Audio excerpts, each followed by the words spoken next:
tinokuchingamidzai kuchechi yeChrist Embassy yepamhepo yatinoita muchishona.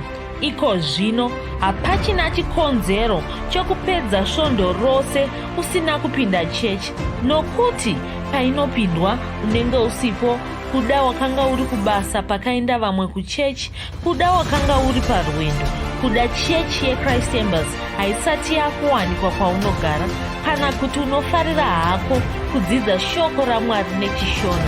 Ino ndiyo yave chechi yako. Chipinda tinamati.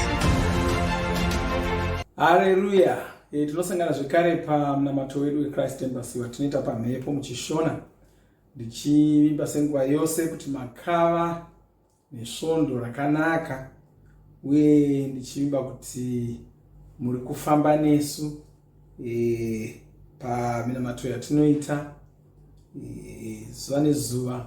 Tinokutumirai zvidzidzo zverapsodi zuva nezuva. Tinokutumirai minamato nokutungamirirai pakudzidza kwenyu shoko raMwari, pakudzidza kwenyu Bhaibheri. Haleluya. Tinovimba kuti muri kufamba nesu paminamato yose iyoyo. Haleluya. Uye zvekare ndoda kuti makorokoto tava mumwedzi wazvita, ndinozva tatofamba takutobata pakati pawo, asi ndiri kuti makorokoto nemhaka yekuti taakuziva kuti mwedzi wechii, taakuziva kuti mwedzi shoko rakabva kuna Mweya Mutsvene rinotaura pamusoro pomwedzi iwoyo wazvita taanawo. Saka ndosaka ndiri kuti makorokoto. Haleluya. Takaziviswa uye pane vakatibata pakati pesvondo apa takatotaura nechekare, takakuzivisai kuti mwedzi wazvita mwedzi wekutenda Mwari, mwedzi wekutenda Mwari. Mufudzi Kristu vakatizivisa izvozvo, uye vakatizivisa zvekare kuti gore rimwe nerimwe mwedzi wazvita ndo mamiriro wakaita mwedzi wekutenda Mwari, mwedzi watinotenda Mwari. Tinotenda Mwari nokuda kwe zvavakatiitira mugore rose, zvavakatiitira, zvavakatishandisa kuita, zvavakaita kuburikidza nesu. Tinotenda Mwari nokuda kwaizvozvo. Tine zvinhu zvakawanda zvatakaita Mwari, zvavakatishandisa kuita.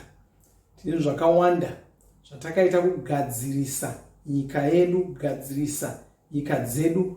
Tine Satani wanga nezvaanga akaronga kuda kuparadza nyika ino, asi Mwari vakatitungamirira neshoko ravo, vakatitungamirira kuburidza nomuranda wavo, tikagona kuita zvinhu. Ndinovimba vakabata nesu, uye murikuramba muchibata nesu paminamato yatinoita zuva rimwe nerimwe. Tinonamata zuva rimwe nerimwe, tinyengetera zuva rimwe nerimwe, tichidzivisa zvose zvingada kuitwa naSatani. Satani ane kuna vamwe vanofunga kuti vanonetseka vachiti kosei Mwari vachirega Satani achiita zvaari kuita izvi. Chaunogona kunge usina kutsofunga nezvacho ndechokuti Satani wanga akatoronga zvinodarika zvatiri kuona izvi, wanga akatoronga zvinodarika zvatiri kuona izvi, ichitsvaka kuparadza chose, ichitsvaka kukanganisa chose.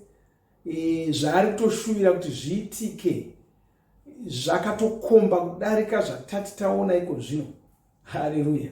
Asi tichimukonesa kuti apfuure paasvika ipapa, inyaya yokunamata kwatiri kuita.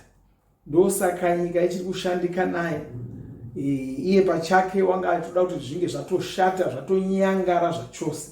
Haleluya. Asi tinoramba achimukurira, tinoramba achimurambidza.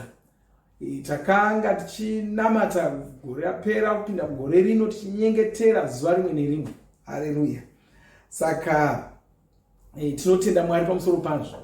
Zvekare tinotenda Mwari pamusoro pezvavakatiitira muono wedu neuchapupu hwake hwokunaka kwaMwari kwavakatiitira. Asi regai nditange ndamboverenga ndima yatakapiwa zvakazarurwa ye10 ndima ye9. Zvakazarurwa ye10 ndima ye9. Haleluya. Changoverenga pokutanga pacho, kwanzi ngatifare, tipemberere, tivakudze, kureva kukudza ivo Mwari. Ngatifare, tipemberere, tivakudze. Ngatifare, tipemberere, tivakudze. Ndo basa ratinaro iroro, kufara, kupemberera, kukudza Mwari saMwari. Ndo zvatiri kuita mumwedzi uno. Tinofanira kufara, tichipemberera, tichivakudza saMwari. Mashoko ano akadzama zvikuru. Kufara kureva kuti uri kutarira zvinhu zvawakaitirwa naMwari, zvavakakushandisa kuti uite, uchifara pamusoro pazvo, uchizviona sezvinhu zvakakosha, uchizviona sezvinhu zvaunofanira kufarira. Haleluya. Kuna vamwe vanhu takanzvitaura pakati pesvondo ipapa apa ndichitaura ichiti kuna vamwe vanhu vasingakasiri kubvuma zvavakaitirwa naMwari. Kuda vanenge vane zvavanga vakatarisira zvavaida kuti vaitirwe. Izvozvo ndo zvavanenge vakatarira kuti havana kuzonditira zvakati, saka havachatooni zvimwe zvakanaka zvavakaitirwa naMwari. Nokuti kuda vanongori nechinhu chimwe chete chavari kuti ichi Mwari havana kundiitira. Mona ndo zvinoita vanhu nyangwe mukugarisana kwatinoita pakati pedu. Vanhu vanoita mhosho iyoyo yokuda kungotarira pane zvavanenge vachida ivo. Vanenge vachida kuti iwe kuti kana ukasanditira zvakati kureva kuti uri munhu wakashata. Zvimwe zvose zvauri kumuitira haasi kuzvitarira, haasi kuzviona.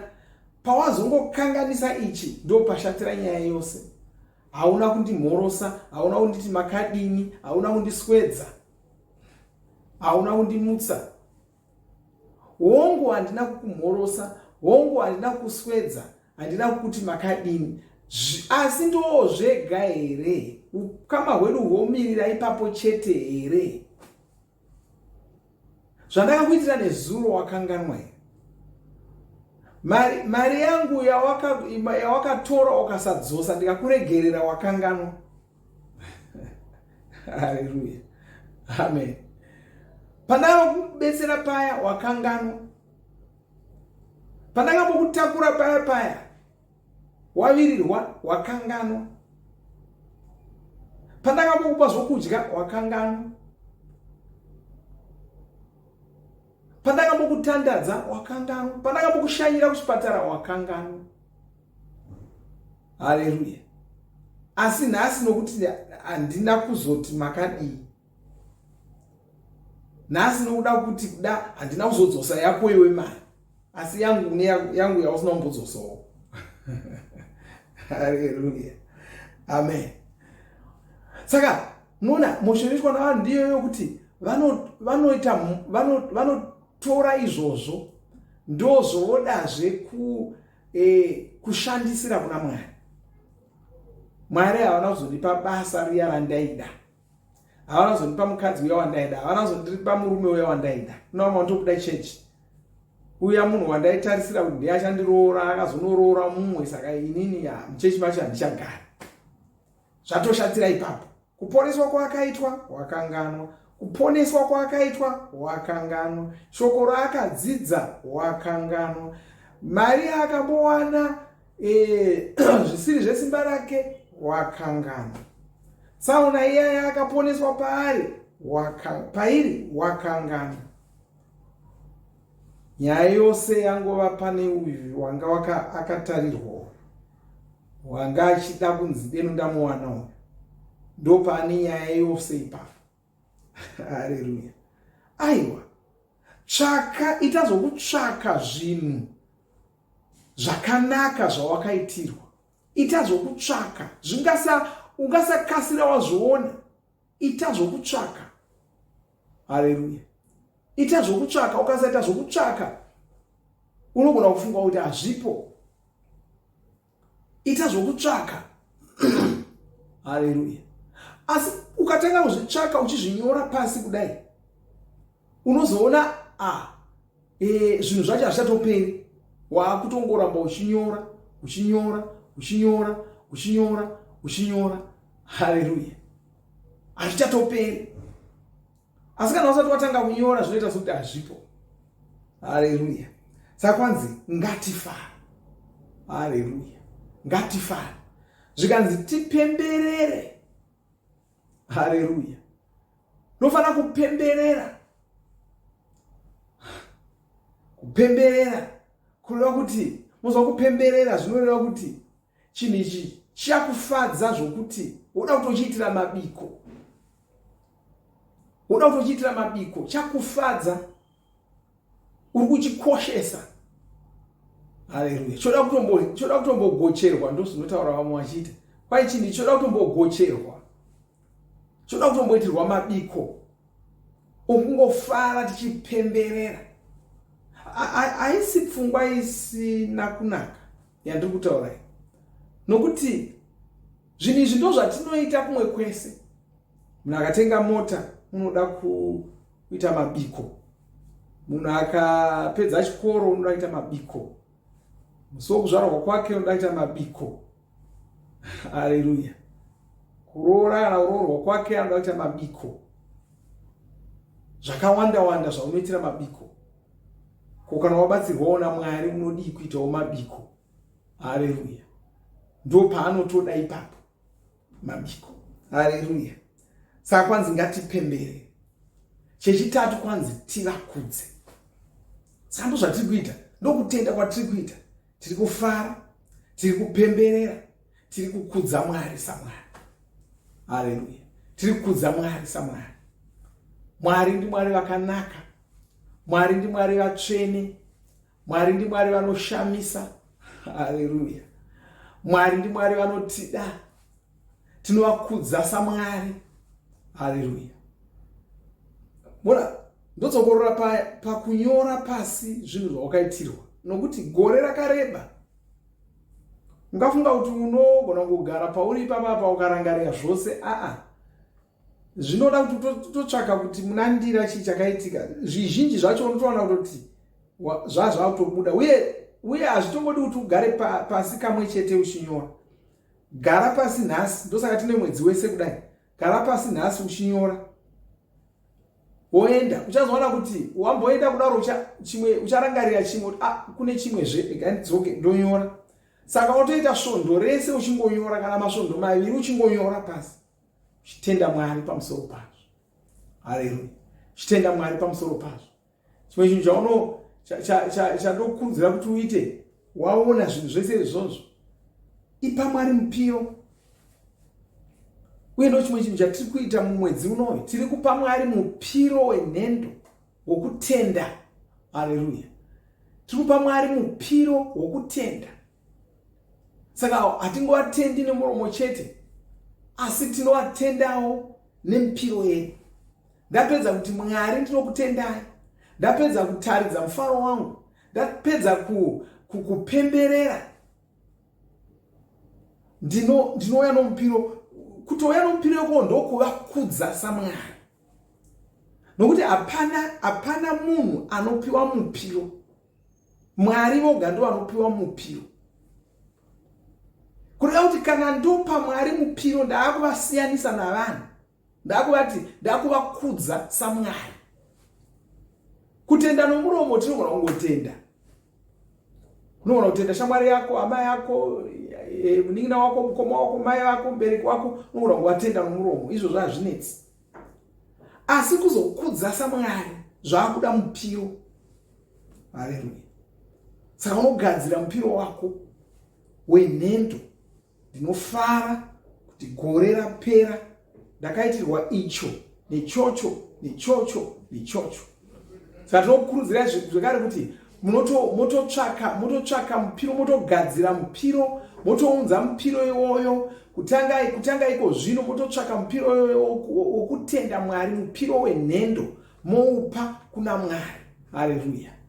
Saka ndo mwedzi wedu iwoyu, mwedzi watiri kutenda Mwari. Mwedzi watiri kurumbidza Mwari, chivatenda nokuda kwezvinhu zvavakatiitira mugore rose, kutikundisa kwavakaita, kutibudirisa kwavakaita, kutichengeta kwavakaita. Haleluya. Ngaititende Mwari ko zvino tichingonamata tichirumbidza Mwari. Haleluya. Pavanhu vakutendai nezita raJesu Kristu. Ndopambiri zita renyu, ndopakudzo kwamuri. Muri Mwari vatsvene, muri Mwari vakanaka, ndinopa kudzo kwamuri. Ndinokunamatai, ndinokukudzai. Ndimi Mwari vanoshamisa, vakatichengeta nokutitungamirira mugore rose ra2021. Tichikurira zvinhu zvose zvatakasangana nazvo muzita raJesu Kristu.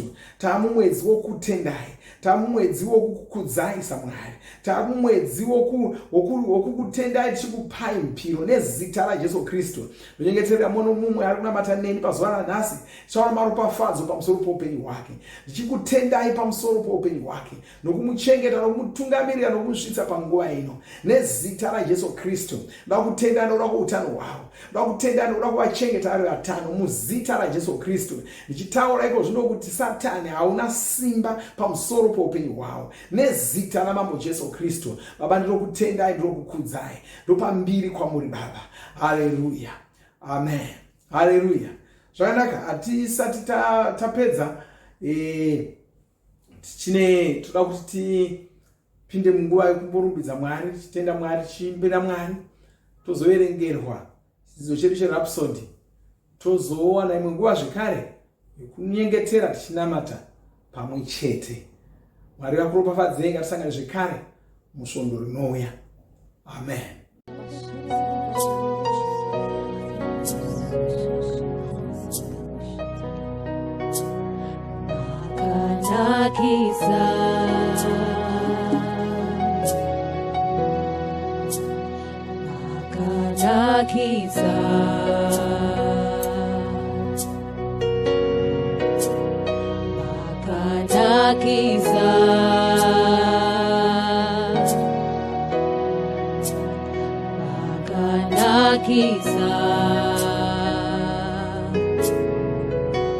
Unodzidzira zvakanaka, unodzidzira zvakanaka, unodzidzira zvakanaka, munoita zvakanaka, unodzidzira zvakanaka,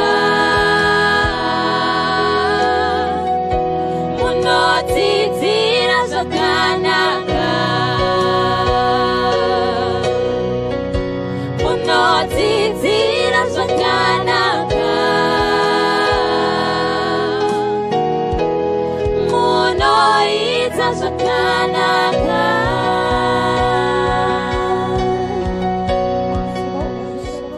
Ndiwe muridzi weumambo. Shoko redu tinoriwana kubva kuna Luka 12:32 inoti, muri boka doko asi musatya henyu, muna baba ava vakatokuitai madzishe, ndidzo dzaiva shungu dzavo idzodzo. Jesu ndivo vakataura mashoko atavhura nawo, mashoko akadzama chose, asi vakanga vasiri kuataura kuzvisikwa zvitsva, vanhu vakazvarwa kechipiri. Vanhu ava havasi kuzopiwa umambo, ndivo varidzi veumambo hwacho. Ndizvo zvauri iwe, wakazvarirwa muumambo hwaMwari. Umambo uhu ndehwaJesu. Zvino pfuma yaJesu ndiyo yakovo iwe, saka umambo uhu ndehwako. Rangarira zvavakambotaura muna Johani 16:15 vakati, zvinhu izvi ndezvangu zvose. Chimwe chezvinhu izvi umambo hwaMwari. Jesu vakamborarama panyika pano, vakanga vari kurarama semunhu weumambo uhu, ndiko kusaka vanhu vakanga vasingavanzwisisi. Jesu vairarama munyika yavo voga, vane mashoko avaitaura, vane zvinhu zvavaiita zvakanga zvisinganzwisiswi nevanhu venyika ino. Umambo uhu inyika, ndiyo nyika yawava kugara iwe, ndiro guta raitsvakwa naAbhurahama. Ndizvo zvatinoona mubhaibheri muna vaHebheru 11:9-10 inoti, akanga ari kuvimba naMwari, ndiko kusaka akagona kugara munyika yaakanga avimbiswa iyi, asi achiita semutorwa hake, achigara mumisasa yematehwe, aina Isaka naJakobho, ivo vaya vakanga vavimbiswawo nyika iyi. Akaita izvi nokuti ane rimwe guta raaitarisira, guta rakavakwa naMwari rikagadzirwa naMwari. Saka ndiwe muridzi weumambo hwaMwari, kureva kuti hapana chausina. Jesu vane mashoko avakambotaura muna Luka 17:21 inoti, umambo hwaMwari huri mukati menyu. Jesu vakanga vari kuti, fambai makatakura umambo hwaMwari, hamusi muumambo uhu chete, hunotova mukati menyu. Saka umambo uhu huri mukati mako, kureva kuti pfuma yeumambo uhu iri mukati mako, runako rwahwo rwose ruri mauri, zvinhu zvevaMwari zvose zviri mauri. Ndiko kusaka usingafaniri kuzviona semunhu anoshayiwa. Ndiyo mhaka zvekare vakati zvinhu zvose ndezvenyu. Mashoko aya tinoverenga muna 1 Vakorinde 3:21. Mwari vanoda kuti urarame semunhu weumambo hwavo, urarame uri muumambo uhu, uchitsvaka kuti hukurumbire husvike kuvanhu vose. Pupura uchiti, umambo hwaMwari huri mukati mangu. Saka pfuma yeumambo uhu iri mukati mangu, runako rwahwo ruri mukati mangu, zvinhu zvevaMwari zvirimo zviri mukati mangu.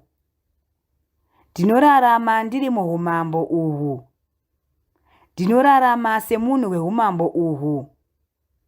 Nhasi ndiri kuona kubudirira, ndiri kuona kufuma, kukunda, utano hwakanaka nesimba raMweya Mutsvene.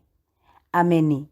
Dzimwe ndima dzinotsigira chidzidzo chanhasi: Jakobho 2:5, Matiyo 6:33. Tinovimba makomborerwa nemunamato wesvondo rino. Kana manga musati mazvarwa patsva, namatai mumashure mangu, muchidudza, muchirevesa. Taurai muchiti, Mwari vari kudenga, ndinouya kwamuri, ndinokoka Jesu kuti vapinde mumwoyo mangu. Ndinokumbira kuti Jesu vatonge upenyu hwangu. Ndinopupura kuti Jesu ndivo vavaishe wangu. Saka ndinogamuchira upenyu usingaperi mumweya mangu. Ndazvarwa patsva, ndava chisikwa chitsva. Ndinokutendai. Amen. Makorokoto mazvarwa patsva, tinokugamuchirai muchechi yeChrist Embassy. Titumirei zita renyu nekwamunogara. Munogona kutumira iri SMS kana WhatsApp pa 0772215931 kana kutuma tsamba pa shona@gmail.com. Muchida kupa mpiro yenyu neEco Cash, rovai namba *151*2*5*58225# motevera zvinenge zviri kutaurwa neEco Cash ipapo. Kana muine nhare dzemazuva ano, munogona kushandisa KingsPay kupa mpiro yenyu. Shandisai kodi inoti TNIOG nemavara makuru. Tinoda kukuzivisai zvinotevera. Tinokurudzira kuti musadarikwe nezvidzidzo zveRhapsody. Zvidzidzei kuti shoko riwande mamuri, mugone kumirisana nezvinhu zvinonetsa muupenyu. Tinodavo kuzivisa vane nhare dzeEconet kuti *205# mava kugona kuwana Rhapsody panhare dzenyu kunyangwe musina WhatsApp. Rovai nhare idzi muwane Rhapsody panhare dzenyu zuva rimwe nerimwe. Munorova *205#, mosarudza Daily Devotional. Subscribe Shona Rhapsody muchishona. Munamato uno munoubata pa WhatsApp, pa radio, pa YouTube panoti Shona Online Church, pa www.ce-shonachurch.org, nepa vcc www.rhapsodyofrealities.org. Tinokumbira mutizivise kana muri kutibata pane imwe yenzvimbo idzi. Kana pari paintaneti munogona kunyoresa muchitipa zita renyu. Kana pari pawhatsapp tinyorerei tigopota tichikutumirai zvimwe zvidzidzo, kana kutitumira sms pa0772 166 928. Ivai nesvondo rakanaka.